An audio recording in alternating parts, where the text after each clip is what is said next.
He had a smirk on his face. "My sister is pregnant with twins, and they're mine," he said, waiting for me to break down.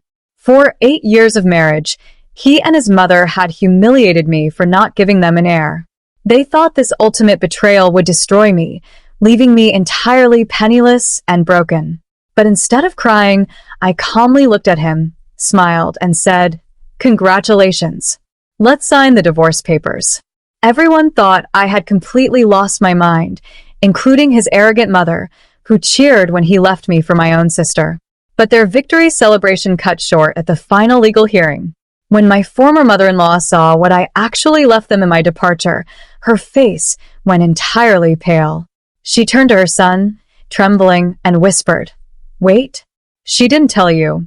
Follow my story until the end to see the massive secret they can see how far my story has reached. My name is Alice Thompson. I am 38 years old, and for nearly a decade, my life was defined by a quiet, suffocating prison wrapped in the illusion of a happy marriage. When I married Julian, I thought I had found a partner for life. Instead, I had entered a den of wolves. For 8 long years, our household was dominated by one painful, agonizing topic: my inability to conceive a child. It didn't matter that I loved Julian fiercely, or that I managed our household flawlessly while quietly supporting his business ventures behind the scenes. In the eyes of his overbearing, cold-hearted mother, Evelyn, I was utterly worthless. "A family line needs an heir, Alice," Evelyn would sneer over Sunday dinners, her eyes sharp as glass. "Julian deserves a real family, not a hollow house." Julian never defended me. Instead, his initial warmth slowly curdled into a bitter, distant resentment. He began staying out late, his silence at home heavier than any shouting match. I bore the humiliation in silence, undergoing endless, painful medical procedures, constantly praying for a miracle to save my crumbling marriage. I thought my quiet resilience would eventually earn their respect, or at least a shred of human empathy. I was completely wrong. They didn't want a resolution. They wanted a scapegoat. Little did I know, while I was weeping in solitary rooms, Julian and his mother were already orchestrating a cruel, sickening plot designed to completely strip me of my dignity and throw me out into the street. The confrontation happened on a rainy Tuesday evening, a night that will remain burned into my memory forever. Julian walked into the living room, completely ignoring my greeting, and tossed a glossy piece of paper onto the dining table. He stood over me with a smug, mocking smirk playing on his lips. I looked down, and my breath caught in my throat. It was an ultrasound photo showing 2 tiny, developing shapes. "My sister is pregnant with twins, Alice," Julian announced, his voice dripping with an arrogant triumph that made my skin crawl. "And they are biologically mine." The room seemed to spin, but the true horror was yet to come. The surrogate carrying his children wasn't a stranger. It was Vanessa, my own estranged younger sister. Vanessa had always envied everything I had, but I never imagined her malice could run this deep. They had been sleeping together behind my back for months, fueled and encouraged by Evelyn's twisted obsession with a biological heir. Julian leaned down, crossing his arms, waiting for the screaming, the tears, and the total breakdown he believed he rightfully deserved to witness. He and his mother genuinely thought this ultimate family betrayal would leave me trapped, desperate, and completely broken at their feet. They expected me to beg for forgiveness or fight a losing battle. They wanted to watch me suffer, completely convinced that they had played the perfect hand and won the ultimate victory over my life. But instead of breaking down into the hysterical tears Julian so eagerly expected, a strange, freezing clarity washed completely over me. I looked at the ultrasound, then raised my eyes to meet his arrogant stare. I smiled, a genuine, calm smile that instantly melted the smirk right off his face. "Congratulations," I said, my voice steady and completely unbothered. "Let's sign the divorce papers immediately." Julian blinked, utterly paralyzed by my reaction. He had misread my years of patient compliance as total weakness, assuming I would fight him tooth and nail. He didn't realize that his sickening betrayal had actually set me free. The very next morning, I bypassed our usual family attorney and secretly scheduled an urgent consultation with Arthur Vance, a legendary, sharp-witted asset protection lawyer recommended by a trusted childhood friend. As Arthur systematically dug through our financial records, his eyes widened with professional delight. Julian and his mother had been so blinded by their cruel plotting and rush to secure an heir that they had completely neglected to audit the underlying architecture of their own family business.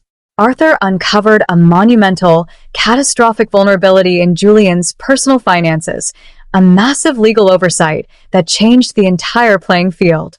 "They think they are trapping you, Alice," Arthur said, leaning back with a calculating grin.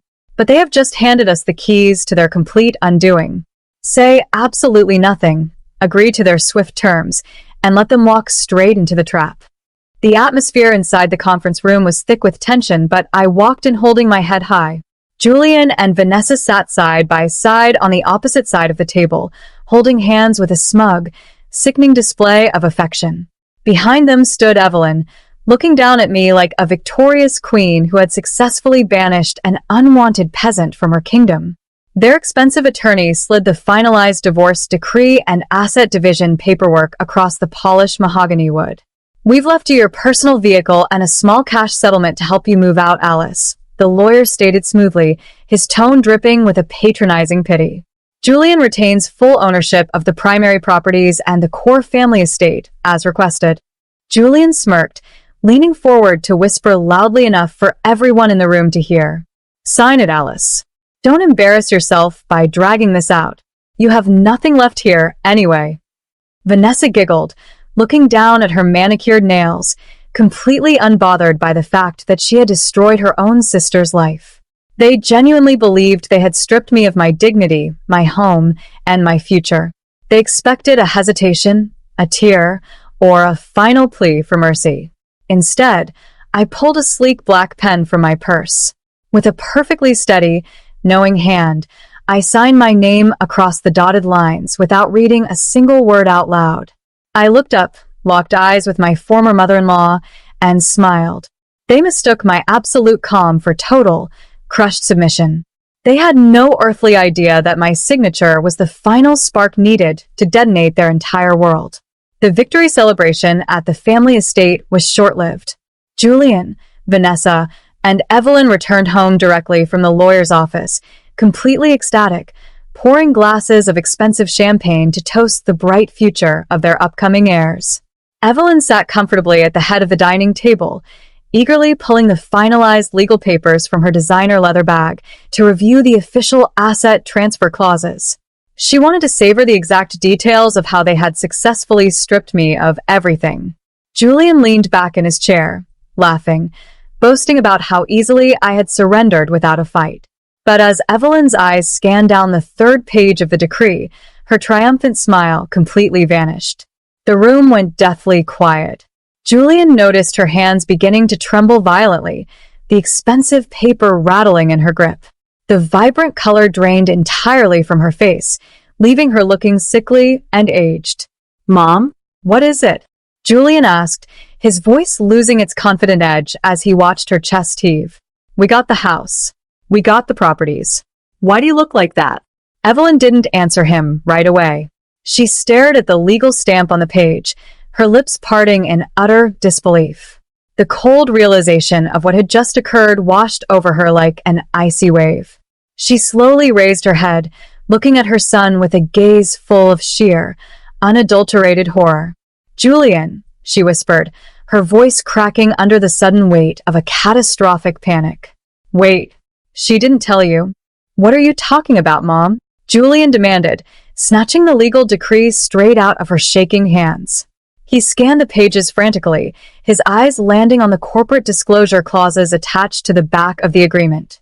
What he didn't know, and what his mother had just realized, was the secret reality of how our finances were actually structured. 8 years ago, when we first started the family business, Julian's credit was completely ruined. To secure the initial commercial funding and corporate licensing, my father had quietly stepped in as the primary guarantor, placing the entire corporate enterprise and its intellectual assets solely under my name. Julian had managed the day-to-day operations, but legally, he was nothing more than an employee. Furthermore, over the last 3 years, Julian had secretly taken out massive personal loans to fund his extravagant lifestyle and impress Vanessa, using the family estate as unverified collateral. By eagerly rushing to sign the swift divorce agreement without an independent financial audit, Julian had explicitly agreed to split our personal liabilities while forfeiting any claim to my independent corporate holdings. He had knowingly signed a clause stating he assumed full, individual responsibility for all debts tied to his name and primary properties. The core business assets, the actual source of their wealth, remained entirely mine. Julian was left holding properties that were heavily leveraged, saddling him with over $2 million in toxic, immediate debt, while his bank accounts were practically empty. "She trapped us," Evelyn wailed, dropping her champagne glass as it shattered against the floor. Vanessa began to panic, clutching her stomach as the reality of their financial ruin set in. The ultimate heir they had sacrificed everything to secure would now be born into absolute bankruptcy. 3 months later, I sat on the veranda of my new coastal home, watching the waves crash peacefully against the shore. The air was crisp, clean, and entirely free from the suffocating toxicity that had plagued my life for 8 long years. I secured enough wealth to live comfortably for the rest of my days, completely independent of anyone else's approval. Through my attorney, I received word of the chaotic aftermath left in my wake.